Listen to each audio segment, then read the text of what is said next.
You are now tuned into Planetary HQ, the planetary headquarters for all of your celestial information.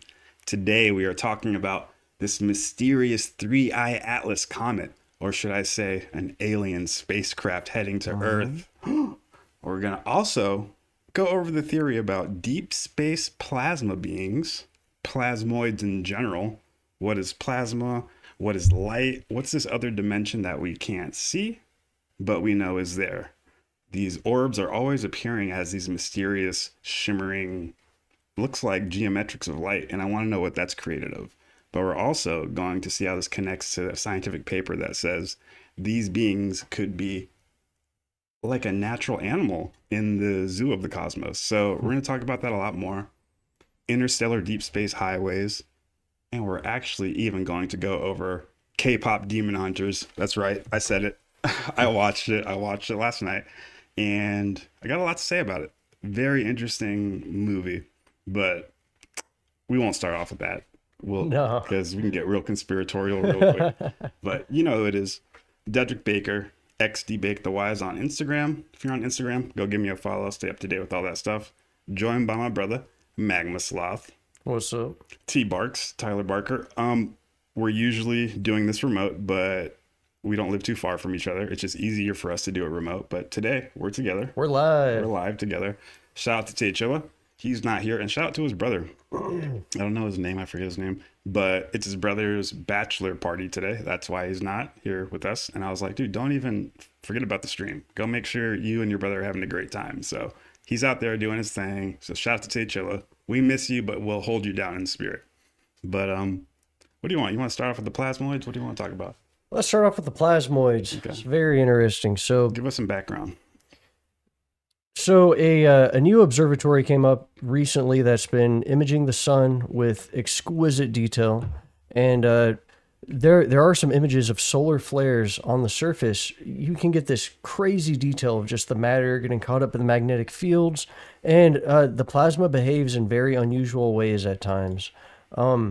There's one clip from, I believe, 2012 of a giant dark sphere. Looks like it's sucking energy out of the sun, very mysterious.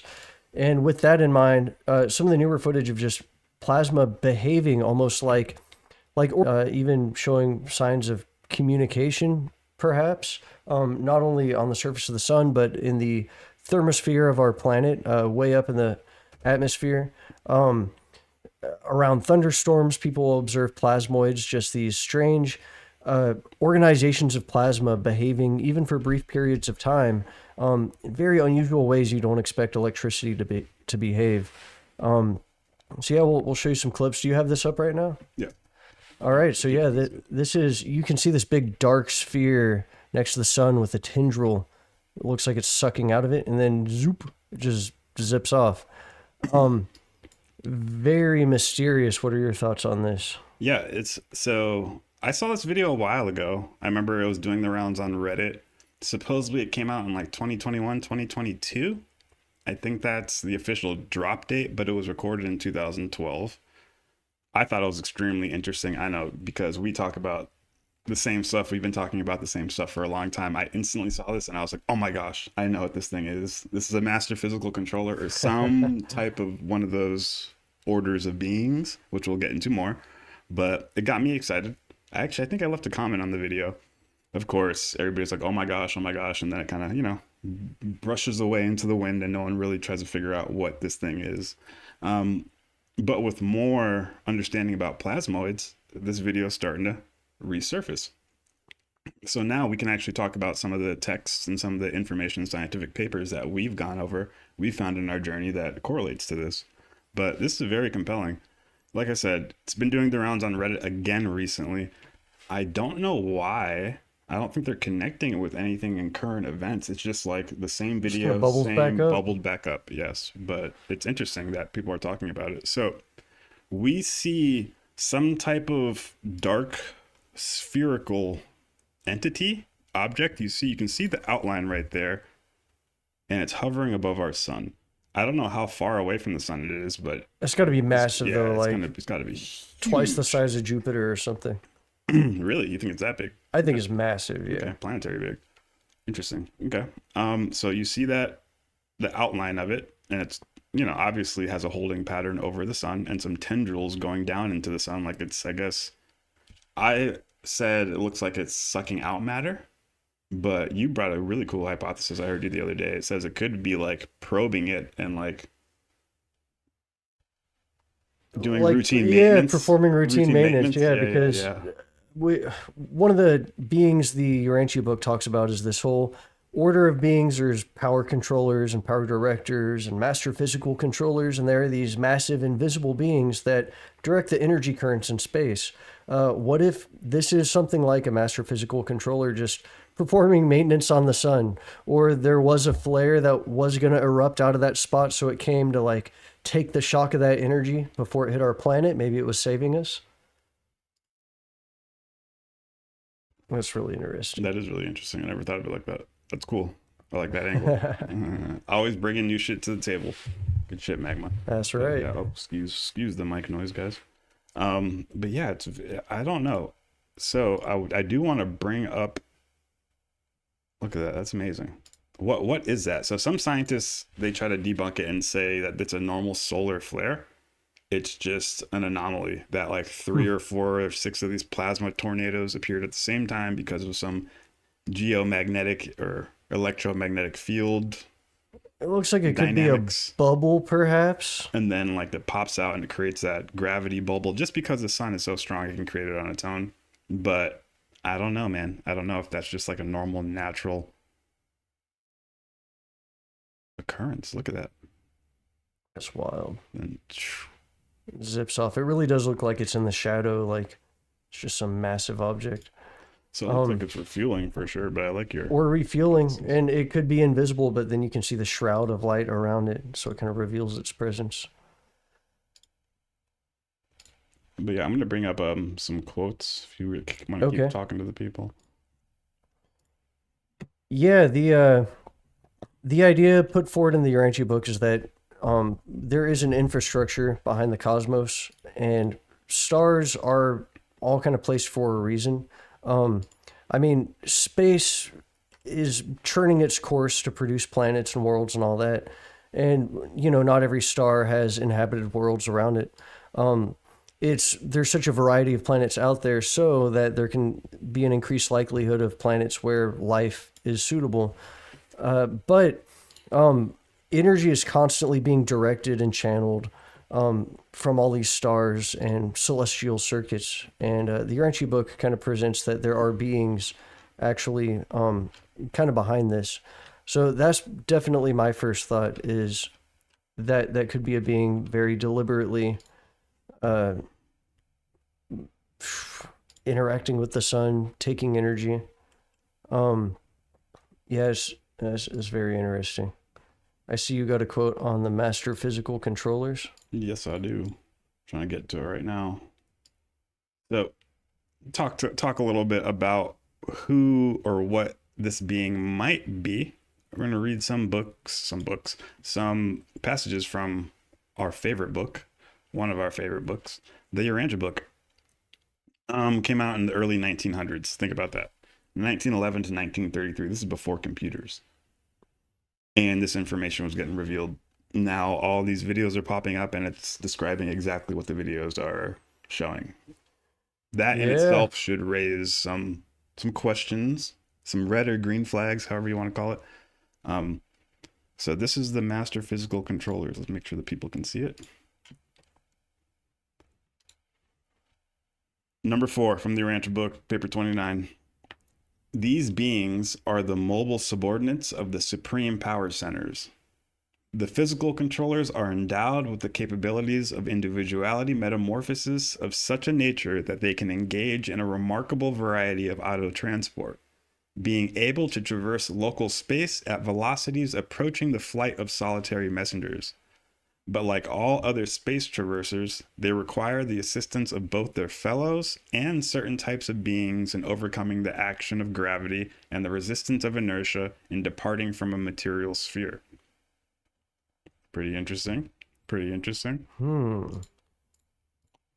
moving to the next quote. Let's see. 14. The physical controllers are chiefly occupied in the adjustment of basic energies undiscovered on Earth. These unknown energies are very essential to the interplanetary system of transport and to certain techniques of communication. When we lay lines of energy for the purpose of conveying sound equivalents or for extending vision, these undiscovered forms of energy are utilized by the living physical controllers and their associates. These same energies are also, on occasion, used by the midway creatures in their routine work. I love how they say they lay lines, like they're just linemen out there working on the power grid of the galaxy. Exactly. And that's what it seems like. Whatever that thing was doing, slurping the sun's juices, just flying by. It's a cosmic Slurpee machine, but it tastes good. That, I think what we're talking about is these master physical controllers, these beings. I think we're witnessing that because they're the only beings that have that ability to even work with that type of rarefied pure energy, you know? Yeah. So number 19. Of all the master physical controllers assigned to the inhabited worlds, the mechanical controllers are by far the most powerful, possessing the living endowment of anti-gravity in excess of all other beings. Each controller has a gravity resistance equaled only by enormous spheres revolving at tremendous velocity. 10 of these controllers are now stationed on Earth, and one of their most important planetary activities is to facilitate the departure of the seraphic transports. Seraphim confirmed. In so functioning, all 10 of the mechanical controllers act in unison, while a battery of 1,000 energy transmitters provides the initial momentum for the seraphic departure. That's amazing. So I would imagine Seraphim in flight through space actually do have to avoid stars and gravity wells and stuff like that. Yep. Really interesting. So even the gravity of our planet is prohibitive for a Seraphim to depart off into deep space. So they need the help of other invisible celestial beings. It's also worth noting that there are different orders and scales. So you got like power controllers and master physical controllers and power directors, and they're all at different scales and sizes. There's even at the largest scale ones that initiate the whirling of a galaxy into existence, which is where I mean galaxies come from. It's interesting to note that galaxies are actually condensed matter. Like, it's been rainy out today. When you look at a rain cloud, it is condensation because it's cooler. So the warmer moisture in the air kind of condenses into these clouds and precipitates. Out in deep space, galaxies are those condensation clouds of matter. It's actually colder in galaxies. I was really curious, what does deep space look like?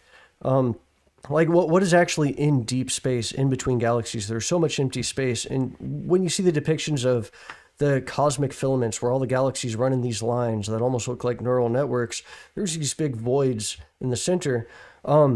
It's actually a high vacuum, such an extremely high vacuum. You'll encounter one particle of matter, one little dust mote or something every like 1,000 miles or something. That's wild to even think about. Yeah. And what blew my mind is that it's actually a warm plasma. Because all the gases in deep space are so ionized, all the particles are traveling, almost at light speed. It's actually warm. And that gets me thinking, if matter is rare, but it is actually warm out in deep space, could that be ideal conditions for like a primordial soup for giant plasma life forms to come into being? Interesting. I like that picture that you painted in my head. It's like a cosmic jacuzzi. Yeah. I want to go skinny dipping in it. So you're saying even out in the middle of space, when there is thousands of miles in between the next atom, that's how thin space is spread out to. Well, which is kind of crazy. In a regular atom, there's a lot of space in between subatomic particles. An electron, like it's like vast amounts of distance. If you blew that atom up, it'd be really far, You're right. Just a thought, just correlating thoughts. And you think, so it's so spread out that makes you think that the energy would dissipate, so it would be cold, like a la the Great Freeze, one of the theories for the end of the universe, how everything will get so spread out, so far away from each other that heat won't be able to get transferred efficiently, thermodynamics will fail, and everything will freeze. Um, Which but is a you're theory. saying that it's the opposite. Even though it's so spread out there, it's still warm. because because it's this ionized plasma, whatever would exist out there, the particles are moving so fast that would probably cause friction and warm things up. And I guess whatever matter is ejected out into deep space is now racing towards whatever next galaxy or something can draw it in. But it's really interesting. You'd be so far away from the influence of a galaxy, yet it would still probably have an influence on you because it's like the only other matter around, and there's not really a cushion of atmosphere or anything between Okay. a particle and a galaxy. So it's still able to draw stuff in. But very interesting. I think this is a very thought provoking idea because I mean, I've been watching Star Trek lately. Like Hell yeah. every 5 episodes, there's an episode about some higher dimensional being that comes up or a living nebula they navigate through. That was one episode in the cartoon too, from like the 70s. They go the through original a Star nebula Trek. that was like an organism, and they go up to its brain to convince it not to eat a planet. It's fun sci-fi, but it really does make you wonder. Like with the invention of the microscope, it completely revolutionized our understanding of life. For the first time, we were able to look into some pond water and see these little organisms moving around, and it explains so much. Likewise, what other great discoveries of biology still await that could totally radically revolutionize our understanding of what life even is? Now, I get it, like with physical matter, our bodies we use, the matter is stable and it's able to kind of crystallize into these forms of tissues and ligaments and arteries and all that. But plasmoids are still maintaining a form because of the magnetic field. So you could imagine if there is some field presence of life or some presence of consciousness, perhaps, plasma could be caught up in its field and form some kind of loose structure. Yeah, I agree. I mean, so essentially you're saying the body or the container or the vessel is created of a magnetic field that condenses anything that's within it. And that's kind of what our body is, a set of fields or programming fields to tell our body what shape to take, right? And we've studied that when you take a cell outside of the Earth's magnetic field or gravitational field, that cell starts to divide upon a different geometry, a different pattern. Whoa. So that it shows that our Earth's gravity, obviously not just our Earth, the entire solar system, because if you take one planet out of the solar system, it all goes out of whack. It's all one system. Oh, those are all different gravitational fields. That's a good point. It's a rotating solar system. It's not just some planets orbiting No. around a sun. together. By the time I get back. Solar system. It's not just some planets orbiting around a sun. Together. By the time I get back. Solar system. It's not. Oh, are we back in? Hello, hello. Oh, are What's we going on, are we everybody? live? I think so. Testing. I think so. Well, By the time I get Right. back. Solar system. It's Yeah. not just some planets orbiting around a sun. Together. all right. Well, what's going on, everybody? I think we're back. I think we are back live. Let's see what we got. Anybody be in the chat right now? Let us know. Hello, hello. We're experiencing some technical difficulties with the internet. Let's see if it's still going. Oh yeah, we're live. Nice. All right, we'll hit our last points here before the internet drops out again. Yeah. You want to show them the clips of the plasma filaments over the sun? Yeah. Let's check it out. Just making sure everything's still good. And now we're back. Sorry about that, everybody.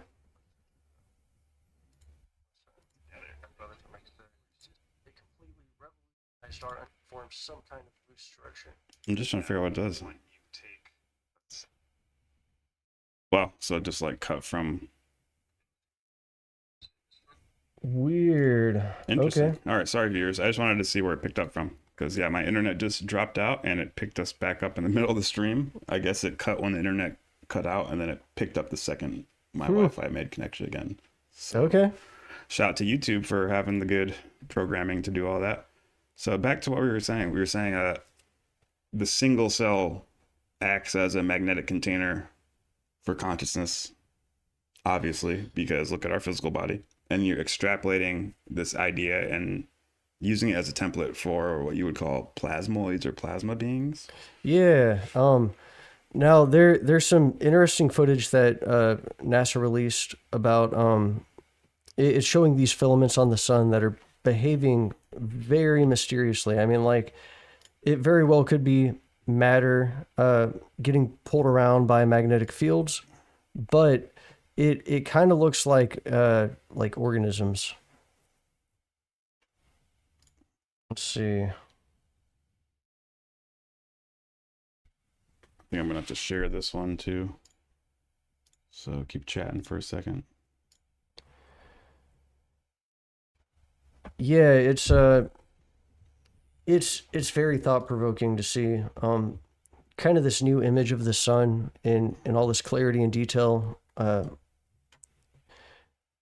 The paper that this footage came from, which he's pulling up right now, it's showcasing a new level of resolution that we're able to pick up solar flares around the sun. Before now, they've always been kind of blurry. You get some crazy resolution with this magnetic material. Yeah, there you go. Yeah, full screen that. Oh, full screen. Yeah. Yeah, so here you can see there's a square kind of highlighting some unusual behavior here. Yeah, there you go. So notice this one cloud kind of to the left center of the screen. It starts kind of swirling around, squishing back and forth, and then it slides across. It just slithers like an amoeba. It really looks like an amoeba, and then it might go out of focus or it just dissipated and it was a temporary event. But it does look like, I mean, you see amoebas under a microscope. They don't have a brain. They don't have a nervous system, yet they still feel around their environment. This is very interesting to me. Microphone. See if you can find that other clip that shows. There's one clip that shows a little closer, and then one clip that shows that strange island looking structure. Yeah, there you go. So that's a little closer. You can see it kind of looks like a squishy amoeba. It's just sloshing around, and it starts slithering. Yeah, so there has been a lot of talk about intelligent plasma recently. When it comes to like these plasma orbs. Yeah, like So if a little plasma orb can be intelligent, I don't see why this huge, massive streamer from the sun can't be intelligent, you know? yeah, and it's strange. If this is a temporary event and it actually does just happen over the course of a few minutes or something, or a few seconds, sometimes scientists will observe what looks like characteristics of self-preservation or movement throughout the world before it dissipates. And that could just be natural phenomenon, maybe somehow just baked into physics. There are certain behaviors that are kind of emergent, or this could be an indication of some kind of being slipping into our reality and then slipping out. Now, this is really unusual. This is a shot on the surface of the sun. Looks really pretty. You can see in the center of the screen there, this giant cloud with like tendrils reaching out of it, and it's just hovering there. What is that? Yeah, it's crazy. That's a close-up of the surface of the sun right there. I would have never expected it to look like all those needles or whatever. Yeah. Those plasma streamers. It looks... It's all just caught in these very strong magnetic fields. It's unreal. I Yeah, mean, it's and it so kind of looks alien. like what a cell would look like on a microscopic level, you know? Yeah, It's exactly totally. what it would look like. And maybe it's following the same principles because we know that in order to, like, when cells excrete waste or take in nutrients and it goes to that permeable cell wall, that's the outer layer of a cell. And the only thing that causes motion between those is differentials in magnetic fields. So Yeah, good point. like osmosis, salt goes to less salinity, that kind of stuff. It's positive and negative attraction, and it seems like that's what the sun is doing too. Yeah. So it's all positive and negative attraction, as opposed to like mechanical force of like punching and pushing. Exactly, yeah. Now I got this paper pulled up here. Quantum Physics of Plasmoid Consciousness, Fourth Domain of Life, How Consciousness Became the Universe, from emmind.net by, that's where I found this paper, by Ron Joseph. And I'm just going to read the abstract real quick here. He says, vast plasma networks of electromagnetic flux cables have been discovered in the thermosphere, which may function like a virtual nervous system capable of generating plasmatic entities, and a phenomenon referred to as consciousness. It has been documented that plasma-like entities, aka plasmoids, in the thermosphere engage in complex behaviors and display what appears to be mutual awareness, purposeful contact seeking, and communicative actions, including the replication and ejection secretion of interactive plasmoid clouds of particles and additional plasmoids that seek out other plasmas and appear to act as messengers. Structures resembling ganglia neural networks have also been detected in some plasmoid specimens. Additional analysis, as reported here, has led to the discovery that these plasmas are surrounded by fragments and claims of vast electromagnetic... resembling ganglia neural networks. Right? Isn't that a trip? So they don't need the organic matter. They just need to replicate the neural pathways within a plasmoidal. So weird. It's almost like a Boltzmann brain, like exactly. Parts of a brain just forming into existence or something. From a plasma cloud. Wow. It says, plasmas are surrounded by fragments and chains of vast electromagnetic flux rope cables, similar to, albeit much smaller than, those that commonly erupt from the sun. They need to warn us before they use X-rated terminology. And which have been detected in the upper atmosphere by other researchers. Some plasmas appear to be attached to or embedded in these electromagnetic flux rope cables, which form macrotubule networks. Not macrotubule. Macrotubule. What the hell? That's so cool. Yo, this is trippy. In the thermosphere, reminiscent of neural networks, given the association between electromagnetic neuroplasmatic activity. So imagine a plasma field that's like 5 miles wide that can replicate your neural network, but its neurons are like 6 inches thick. Yeah. And ours are only tiny nanometers. Yeah. How much more information could that thing process than us? It's like we're almost observing temporary, like, it's like microbiology, but on a macro scale. In plasma. Yeah. And if that thing was conscious, how much smarter would it be than us? Because its brain is just like one foot of its macrotubule would be more neural capacity than our entire brain, Yeah, if this is legit, could this be an explanation for like the Akashic records or something like that? Like the Earth holds a memory and people can tap into it. Maybe there is some neural network up in the sky in the upper ionosphere where the thermosphere... to make it to the great neural network in the sky.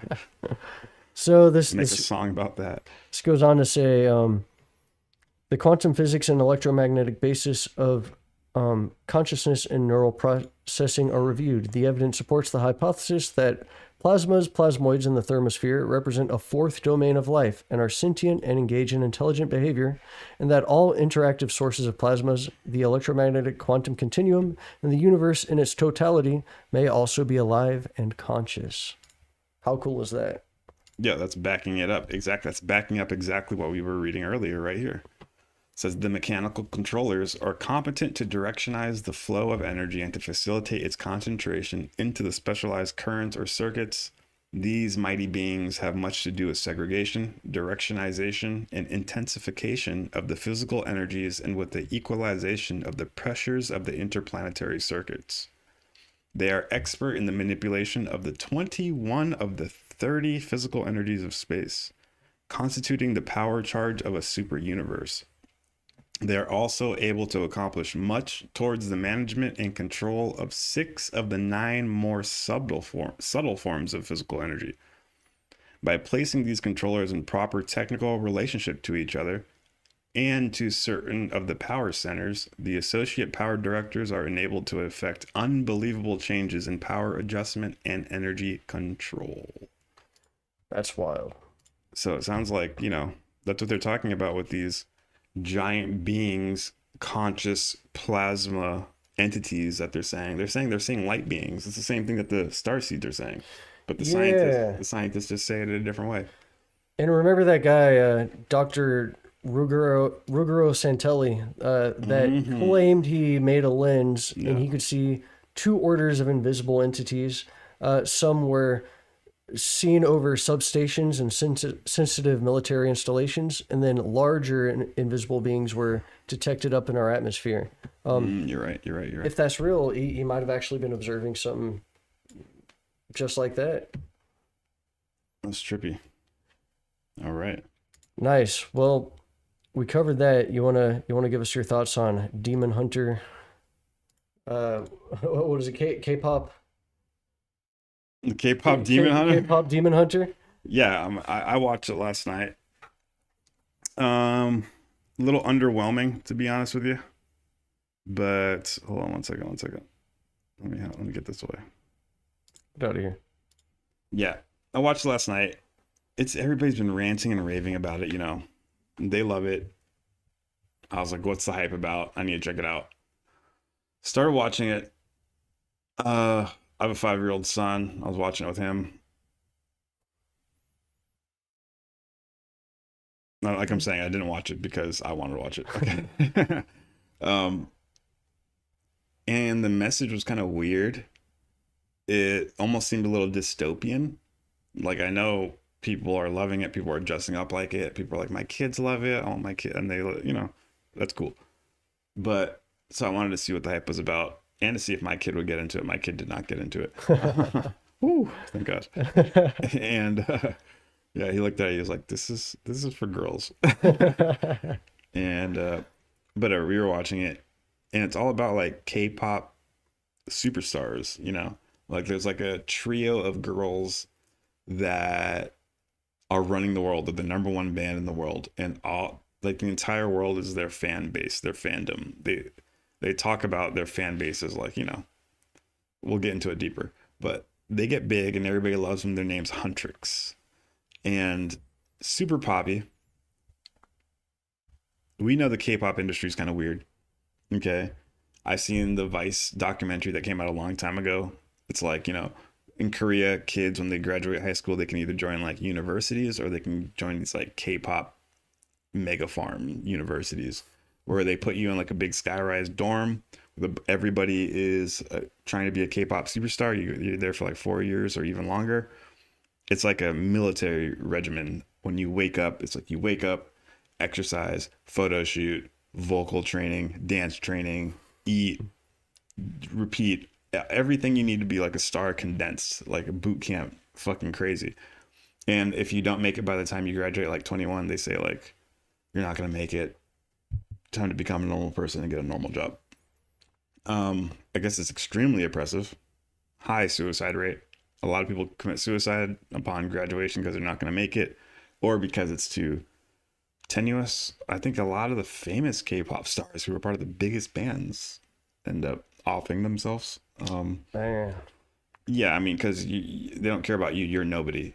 They have a character already pre-made for this boy band, and they're just looking for someone to fill that character. And now you're that. You're no longer you. You have to be this. It's kind of, and then like you're right. You start selling. You don't know who you are anymore. Your identity is just like getting pimped out by these huge corporations. It's an unhealthy pursuit of fame and I guess becoming an idol. I mean, you saw that with like American Idol or X Factor and all these shows where you become almost like a god worshipped by the masses. It's this idea that you have to become a star. Isn't it funny they call it idol? In the 10 Commandments, it says, "Thou shalt not have false idols." Exactly. Well, that's where it's fun to get conspiratorial about it, because, I mean, if you look into the secret societies in Hollywood, they date back to the times of Babylon. The Baphomet. Yeah, and it's way back in the day, in the ancient times, probably the earliest religion was astrology, looking at the stars and finding significance. Like Venus is this really bright star, and it moves around in the sky, and we have this meaning associated with it. And same with Mars and Jupiter, whatever. Ukjar killed the biggest hog when the Venus was out. So yeah, our myths become about. that kind of stuff. It's like star worship, and the way Hollywood has taken that, and Hollywood takes many different forms across the world, but it's the same kind of thing. It's like you want to become a star, you're an idol worshipped by others. I think it's pretty unhealthy because it creates these classes of people where you have a minority who are the stars, and then the rest of us are consumers who basically just salivate over the stars. Yeah. It would be a lot healthier if we all just, if we had integrity and we didn't have to idolize another human being like that. Yeah, that's some wild stuff. I know there's a lot of one-eye signs thrown up in that movie as well. Well, yeah, it's just so we already know that it has like a weird negative energy behind it. Just the K-pop factories, the K-pop farms. It's like factory farming, but not cows. For K-pop stars. And so, they're pushing that out into the mainstream, as if this is what you want to be. This trio of women, they sing with their voices, and when they sing with their voices, it creates like an energy field that goes over the planet that prevents the demons from entering the planet Earth. Their voices are the only voices that can create this. Okay. The demons don't like this because they're trying to get into planet Earth. And so they create their own rival K-pop band, but it's a boy band. And it's like, the hot, sexy, cute Korean K-pop boy bands.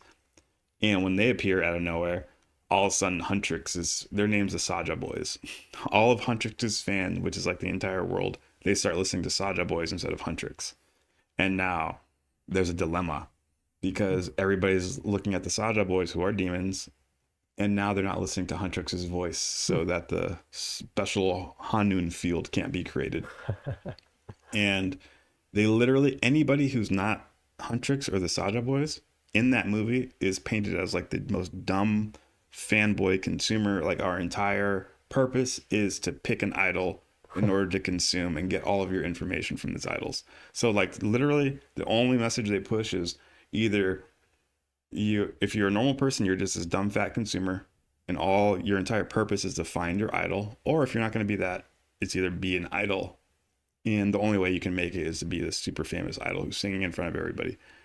And is that what you want to be teaching kids? Like, both of those depictions of humanity are disgusting, Yeah.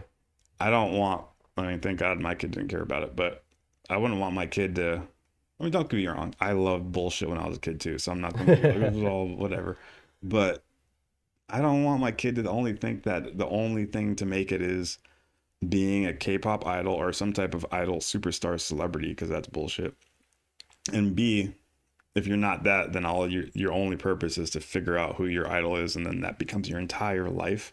Like, these fans are just running around with shirts, like imagine like the ultimate fans, like the Beatles. Like, the girls are like passing out. Everybody was like that, the entire world, when they would walk around.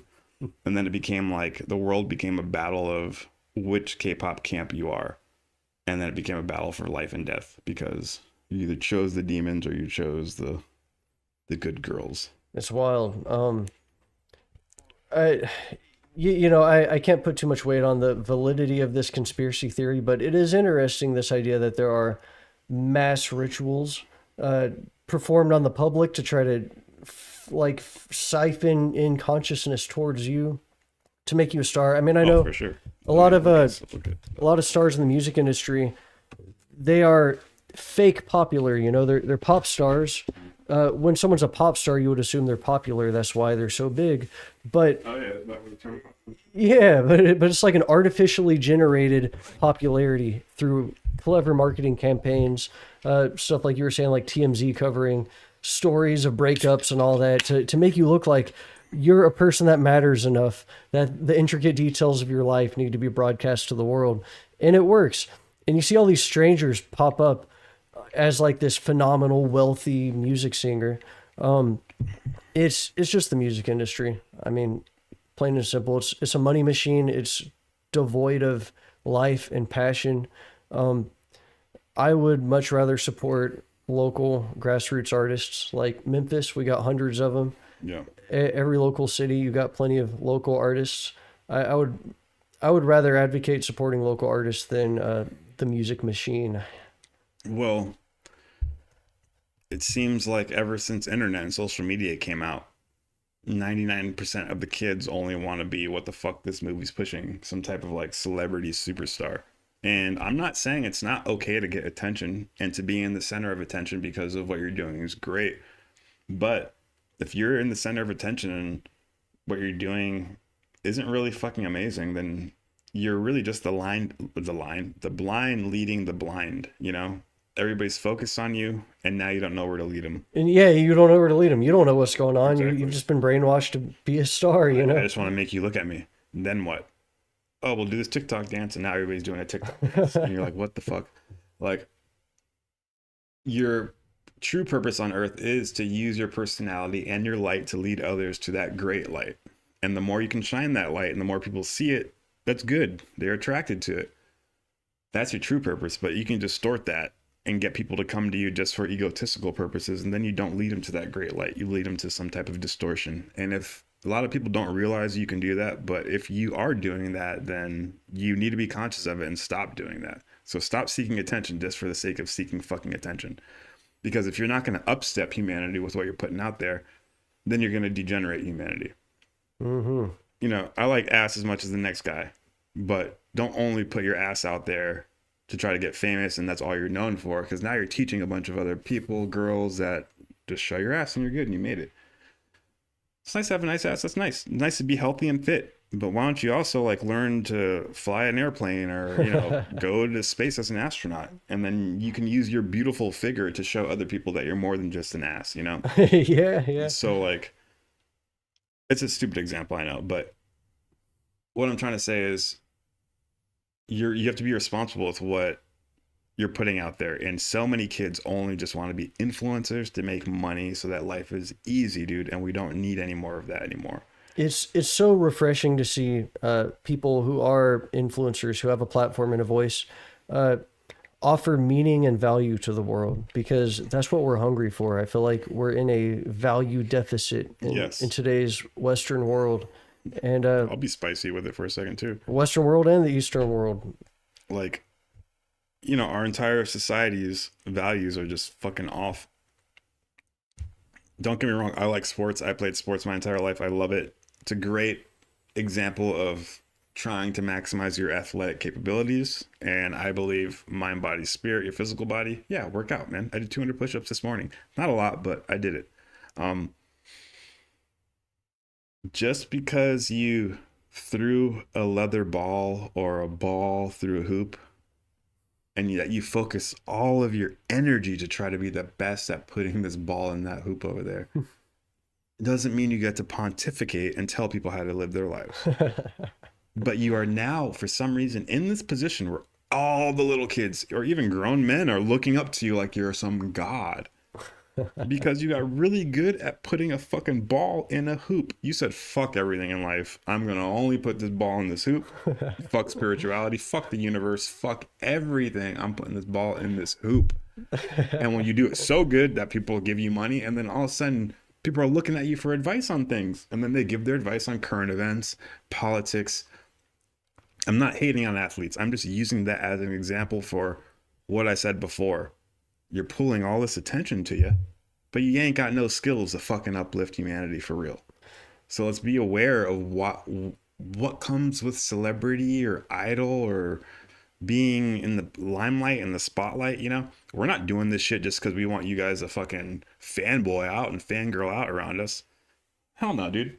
We're doing this shit because after we die, we want to fucking make sure I can look Jesus in the eye and he'll be like, yeah, you reflected the spirit back to me and you had fun while doing it. You can't have fun. So all I'm saying, this K-pop demon hunter shit is demonic, dog. Yeah, it kind of seems that way. It's I mean, demonic, dude. Money is value. When we exchange money, we're just exchanging what we find valuable. So we give something we value for it. It's really just attention. That's, if you look at the flow of money, it's just the flow of human attention. Yep. And so a lot of, whether it's sports or fashion or the music industry or Hollywood, whatever, it's like the subtle art of grabbing people's attention, having them look at you. But I feel like if you're going to get people's attention, you should have some value to offer them rather than perform psychological tactics to hijack their attention. Yeah. Manipulation, deception, Luciferian techniques. There's a celestial who started doing these techniques a long time ago. And anybody who's practicing that, sorry to break it to you, but you are a son of Lucifer. Because, like, you guys think you were slick. No, he started that shit, dude.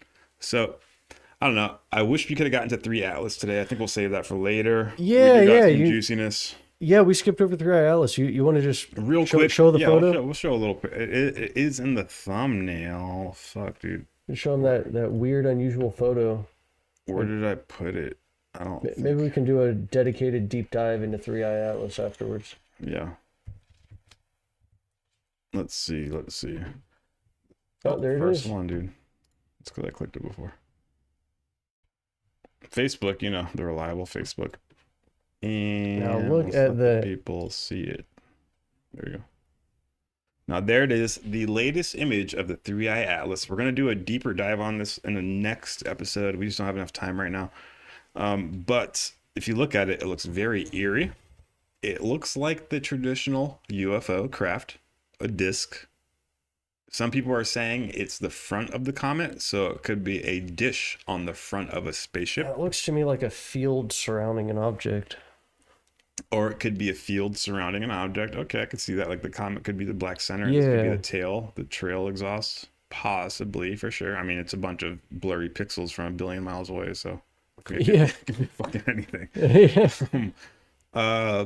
I like to think that it's one of these, actually. Where is it? Where is it? You got to go back on that tab. Oh, did I get rid of it? Yeah.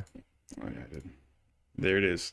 I Hell like to yeah. think it's one of these. The main deflector array, or the main deflector dish, that's on the front of the USS Enterprise. That's so cool. Here it is right there. That's funny. It was updated 6 days ago, probably because of that picture. It's the Enterprise. So it is made for, where is it?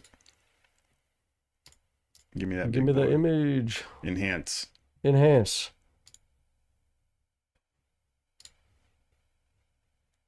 Magnify by 10. Yeah, this thing will load, dude. I'm on the most bootlegged website. Can you just from Google right click on that and do like open image?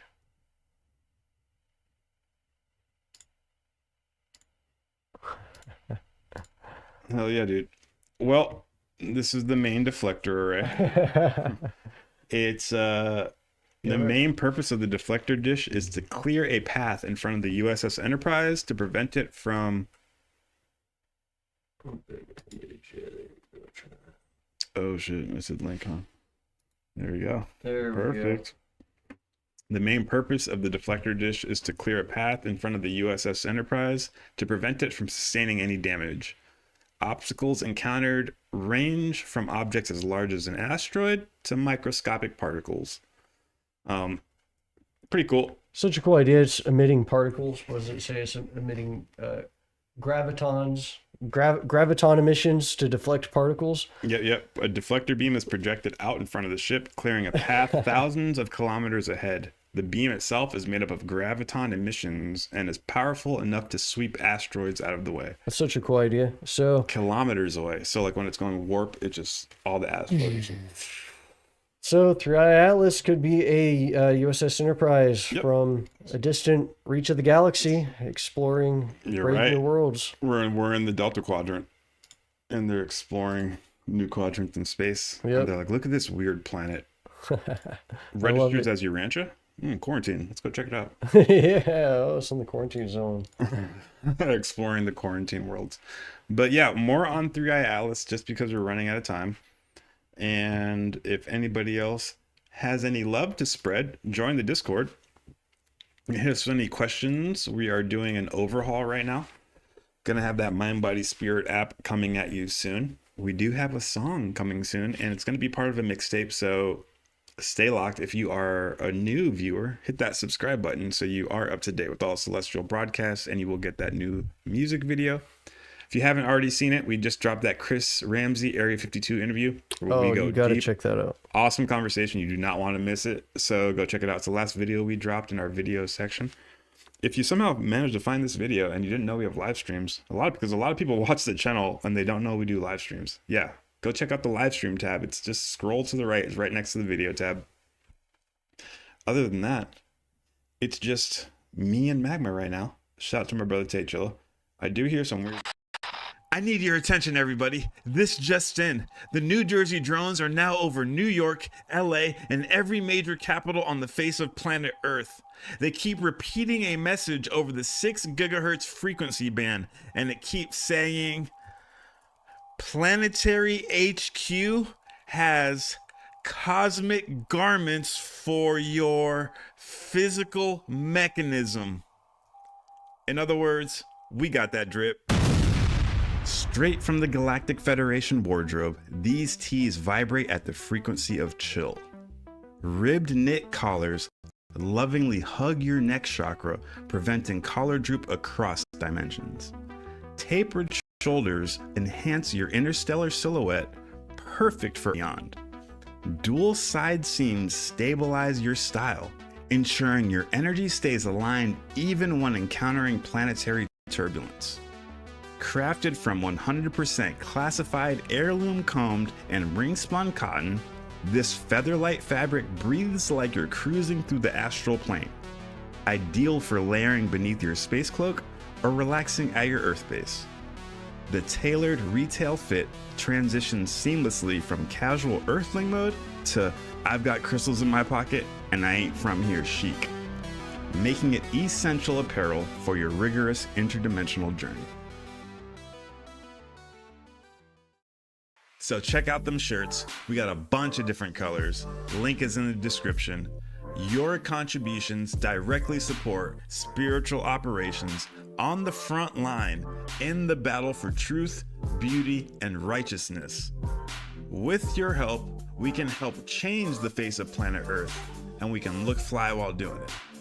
Okay, now that we can fund the Black Budget Anti-Grav program, let's get back to the show.